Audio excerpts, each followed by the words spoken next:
Good morning students. Phrase and idioms. Phrase मराठीमध्ये वाक्यप्रचार. इडम्स का मतलब होता है मनी, राइट. सो फ्रेज आपने पढ़ा होगा बचपन से, राइट. एंड इडम्स आपने सुने भी होंगे. हम लोग बहुत बार इडम्स का इस्तेमाल करते हैं. इडम्स का यहाँ पे मतलब दिया है. Idioms as they are called the combinations of the word that bear figurative meaning which is often time a lot of different from its clear interpretations या literal interpretations. So idioms का मतलब होता है ऐसे दो अलग अलग वर्ड, ओके, जिनका मीनिंग बहुत अलग अलग होता है लेकिन उससे निकलने वाला एक सिंगल मीनिंग हो सकता है. ओके, जैसे टू ऑब्जर्विंग एनीवन. अगर हम किसी एक को ऑब्जर्व कर रहे हैं तो उसके लिए हम लोग ऑब्जर्विंग एनीवन, हम किसी एक दूसरे को ऑब्जर्व कर रहे हैं, हम एक दूसरे को लुकिंग कर रहे हैं, तो हम उसके लिए एक कॉमन वर्ड इस्तेमाल करेंगे, राइट. That is observations. उसी तरह इडम्स ये बहुत अलग अलग वर्ड जिसके मीनिंग अलग होते हैं लेकिन फिर भी वो एक ही इंटरप्रिटेशंस या एक ही मकसद दिखाते हैं. That is called idioms. Okay, मराठीत आपण त्याला मनी असं म्हणतो. ओके, तो अभी इडम्स के कुछ फीचर्स है नीचे दिए. पहला है the powers of idem is writing. Okay, अगर आपको राइटर बनना है, आपको अगर बेस्ट राइटर बनना है तो आपको इडम्स आना बहुत इंपॉर्टेंट है. ओके, जैसे एक आर्टिस्ट के लिए उसकी आर्ट वर्क कलर से वो शो आउट करता है. ओके, उसी तरह राइटर्स अपने कलर्स इडम्स से या फिगरेटिव्ह स्पीच से ॲड करत आहे. ओके, म्हणजे वाक्यात तो मनी टाकून किंवा वाक्यात एक विशिष्ट अशी लाइन टाकून एक क्लियर ऐसा सेंटेंस डाल के वो क्या करता है, उस सेंटेंस को बहुत ब्यूटीफुल बनाने की कोशिश करता है. ओके, याद रखना है कि जैसे एक पिक्चर्स में एक्सप्रेशन या कोई आप मूवीज़ देख रहे हो उसमें एक्सप्रेशन जो बहुत इंपॉर्टेंट होते हैं, जो ऑडियंस इंजॉय करती है. ओके, उसी वक्त ऑडियंस कुछ एक मैसेज एम्फसाइज करना चाहती है या सुनना चाहती है. ओके, जैसे आप कोई भी मूवीज़ देखोगे तो आपका उसका एक डायलॉग आपको बराबर याद रहेगा, राइट. सिंघम आप देख रहे हो तो आपको याद रहेगा आता माझी सटकली. दैट इज़ इडम्स है. ओके, वो इडम्स है. ओके, तो कोई भी आप जब एक ग्रेट राइटर्स जब इडमिक एक्सप्रेशन देता है मतलब एक ऐसा सेंटेंस लिखता है जिससे ऑडियंस इंजॉय करना चाहती है. ओके, उससे वो मैसेज भी देता है और उसी के साथ रीडर्स को एक इफर्ट भी प्रोवाइड करता है, राइट. जैसे आपने वांटेड मूवीज़ देखी तो उसमें आपने एक डायलॉग देखा, मैं तो अपने आपकी भी नहीं सुनता. वो एक तरह से क्या है, इडम्स है. ओके, जिसको ऑडियंस इंजॉय करती है उसी के साथ उससे एक ग्रेट मैसेज भी मिलता है और रीडर्स के ऊपर इफर्ट भी होता है. दूसरा है क्रिएटिव थिंकिंग. दो एग्जाम्पल दिए उन्होंने, it's a time to go to bed और दूसरा है it's a time to hit the sack. Okay, दोनों का मीनिंग एक ही है लेकिन जो पहला वाला सेंटेंस है वो बोरिंग या मेडियोकर क्योर, मतलब हर दिन वही बोला जाता है इसलिए कोई किसी का ध्यान नहीं होता है, बोर होता है, राइट. लेकिन जैसे ही आपने सेकेंड सेंटेंस सुना या सेकेंड साउंड सुना आपका इम्प्रेशंस बदल गया क्योंकि वहाँ पे क्या वर्ड दिया है, it is time to hit the sack. Okay, तो जैसे हम सैक में जैसे ही जाते हैं वैसे तरह बेड पे हम लोग जाते हैं तो वो वर्ड उन्होंने it's a time to hit the sack दिया है. ओके, इडम्स, ये इडम्स है जो क्या करता है, इंग्लिश लैंग्वेज को एक्सप्रेस करने की कोशिश करता है. इसी के साथ बहुत जो इंग्लिश लैंग्वेज इस्तेमाल करते हैं उसमें जो लोग इडम्स इस्तेमाल करते हैं या कोई भी लैंग्वेज में जब हम लोग इडम्स इस्तेमाल करते हैं तो हमारा क्रिएटिव माइंड ओपन होता है. ओके, हमारी क्रिएटिव इमेज वहाँ पे ओपन होती है, राइट. तो पर्सन्स की इमेजिनेशंस के लिए, क्रिएटिव थिंकिंग के लिए इडम्स बहुत इंपॉर्टेंट होते हैं. नेक्स्ट है sense of humour. Okay,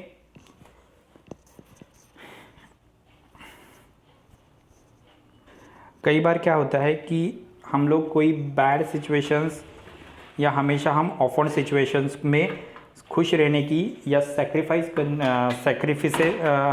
सेक्रीफाइड life जीने की कोशिश करते हैं, उस वक्त हमारा सेंस ऑफ ह्यूमर हमें बहुत मदद करता है।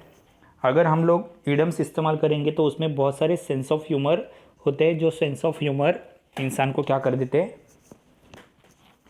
हैप्पी रखने का काम करते हैं। तो सेंस ऑफ ह्यूमर बहुत इंपॉर्टेंट है। People who do not possess the unique sense of humour have came realise how useful the इडम्स।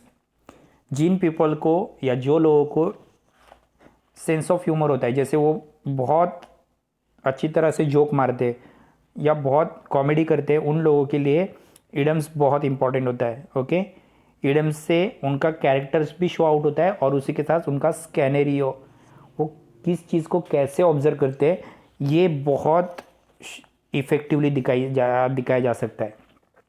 तो हम लोग जब इडम्स इस्तेमाल करते हैं, यानी हम लोग जो किसी को डायलॉग मारते या मनी, या हम लोग कोई एक ऐसा कैरेक्टर इस्तेमाल करते हैं जो मेन वर्ड नहीं है, लेकिन जब हम बोलेंगे तो सामने वाले को समझ में आता है वो मेन वर्ड है, ये बहुत ही रियलिस्टिक होता है और बिलीवेबल होता है।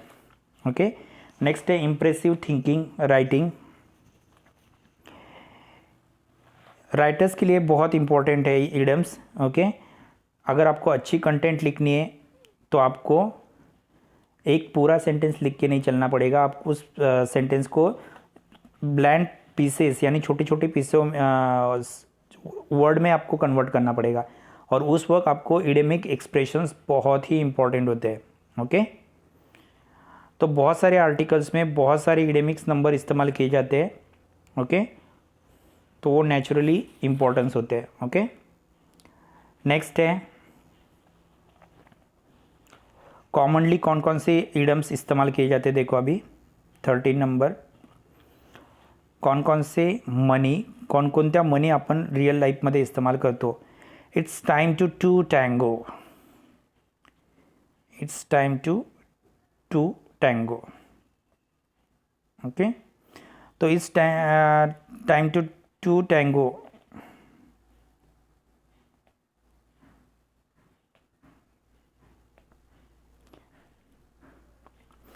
जब एक ही पर्सन्स दो पर्सन्स की एक्टिंग करने की कोशिश करता है तो इस टाइप की इडम्स इस्तेमाल की जाती है। ओके, जैसे वो अकेला ही डांस फ्लोर पे स्पिन करते रहता है, लेकिन उसी के साथ वो एक्सप्रेशन भी देते रहता है। तो इस सिचुएशन को शो आउट करने के लिए it's a time to it's take to tango ऐसा वर्ड इस्तेमाल किया जाता है। ओके, नेक्स्ट है to make the long story short. Okay, तो आप अगर किसी को जल्दी से निपटाना चाहते हो, रैप करना चाहते हो, अगर कोई बहुत बकबक करने वाला है और उसको 10 मिनट्स में आप रैप करके रखना चाहते हो, बंद करना चाहते हो उसको, लेकिन आप उसको बोल नहीं सकते, तो इस टाइम आप लोग ये फ्रेज या ये इडम्स को इस्तेमाल कर सकते हो। ओके, सी आई टू आई, अभी देखो वहाँ पे एक एग्जाम्पल दिया है सी आई टू आई, फिर आपको समझ में आया कि क्या है। A son decide to drop out the college and move to New York to pursue his career in music. एक लड़का है जिसने कॉलेज ड्रॉप आउट करने के बारे में सोचा और उसको म्यूज़िक में करियर बनाना था। Okay, his mom on the other hand believes he making the huge mistake that he will only end up his feeling disappointed with the himself.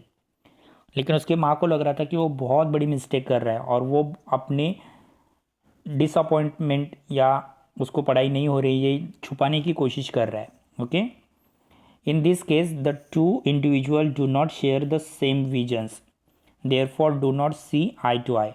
और इसके कारण एक को क्या करना है, कॉलेज छोड़ना है, और मम्मी को लग रहा है वो मिस्टेक है। ओके, लेकिन मम्मी बच्चे को नहीं बता सकती और बच्चा मम्मी को नहीं बता सकता, तो इसलिए वो एक दूसरे के आँख में आँख नहीं मिला सकते। Okay, so that is called see eye to eye. Example समझ में आया होगा।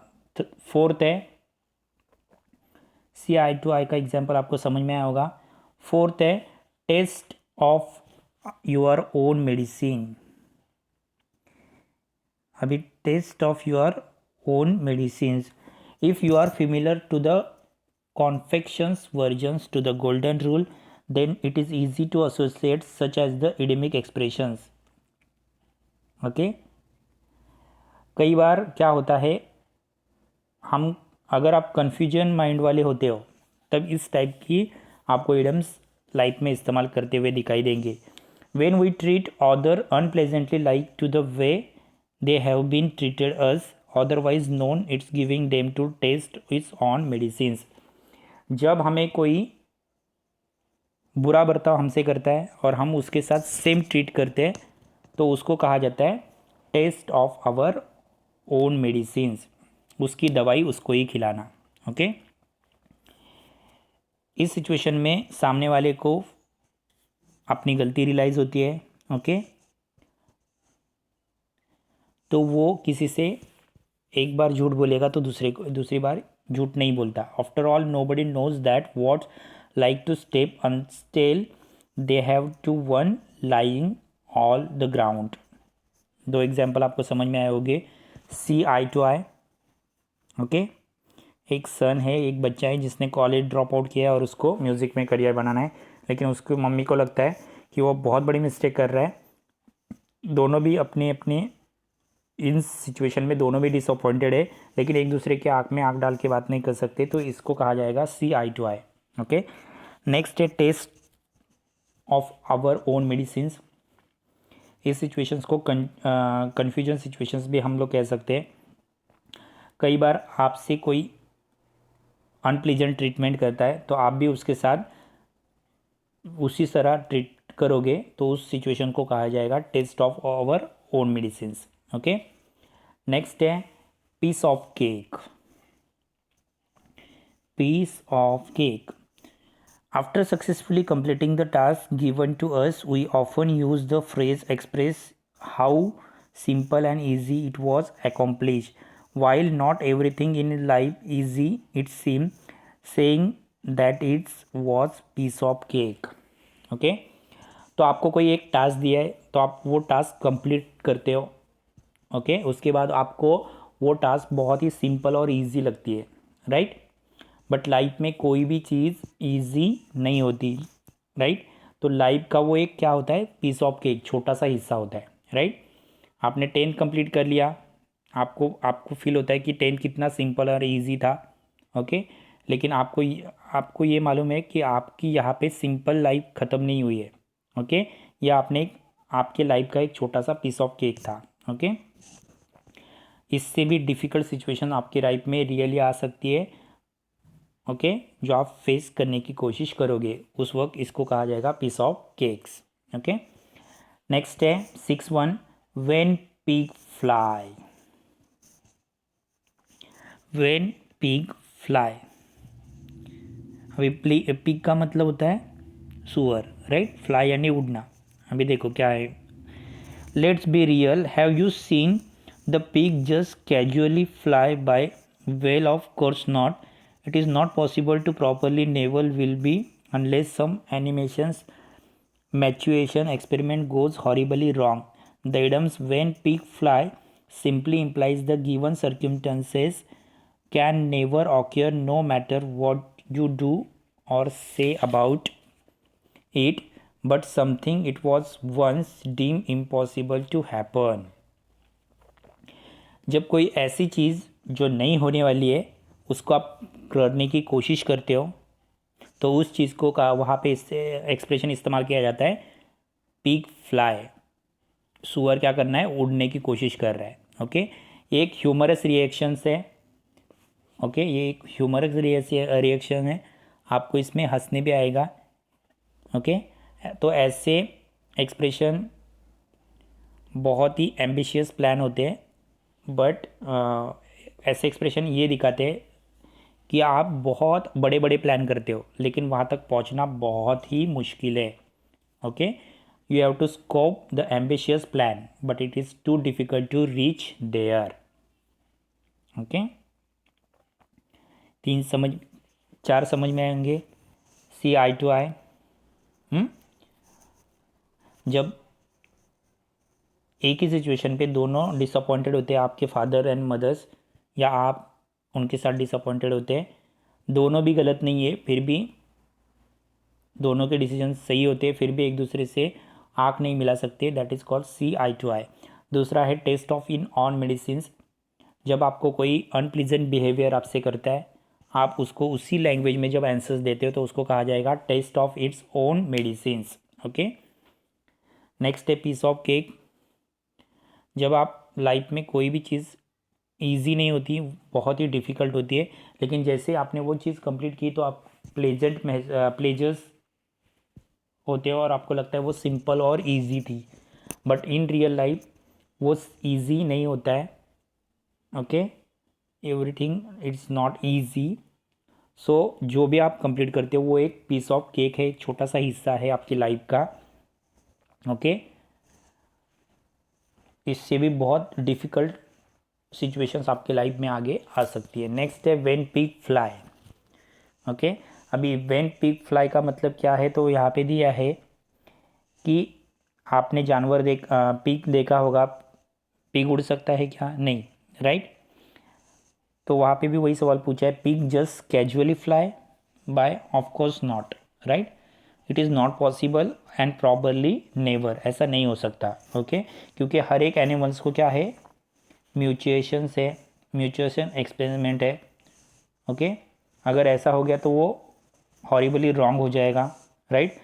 इसका मतलब हर एक, यहाँ पे क्या दिया है मीनिंग, कि हर एक को अपनी लाइफ में बहुत सारे एम्बिशियस प्लान करते हैं, लेकिन वहाँ तक पहुँचना बहुत मुश्किल है।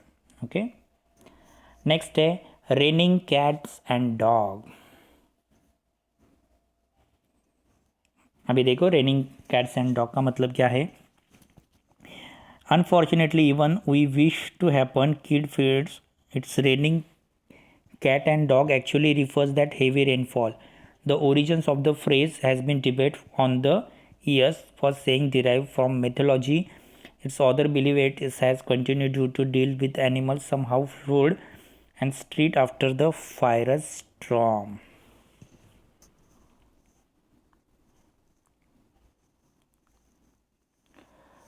तो अभी रेनिंग कैट्स एंड डॉग का मतलब होता है हैवी रेनफॉल, बहुत ज़ोर से बारिश होगी तो वहाँ पे ये फ्रेज़ इस्तेमाल किया जाता है, या ये वर्ड इस्तेमाल किया जाता है मिथोलॉजीज़ के हिसाब से, यानी हमारी जो रामायण है, महाभारत है, उसके हिसाब से जब एनिमल्स बाढ़ की सिचुएशंस में स्ट्रीट पे चले जाते हैं तो उस सिचुएशंस को कहा जाता है raining cats and dog. Next है it a penny for your thoughts.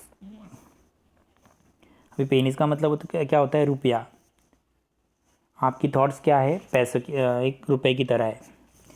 There are moments when we find our self starting blankly into the space, just completely lost in thought, when what happens, somebody get us out to the trains, we are in the words.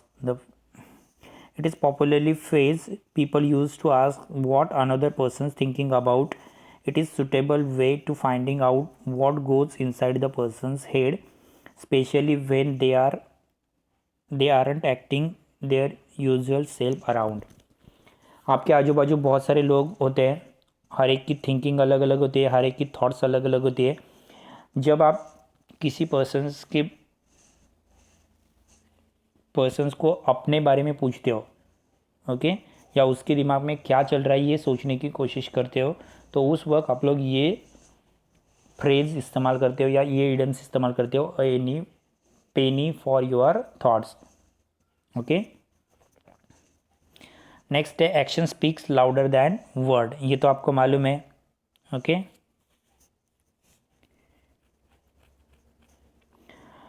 जब भी कभी भी मोर्चा निकलता है या बड़ी rally होती है, उसमें पॉलिटिशियंस बहुत सारे प्रोमिसेस करते हैं वोटर्स को। ओके, लेकिन उन प्रोमिसेस में से कुछ भी प्रोमिसेस वो कंप्लीट नहीं करते, या कई बार वो अपने ऑफिस में जाने के बाद उसको भूल जाते हैं। ओके, उसी तरह लाइफ में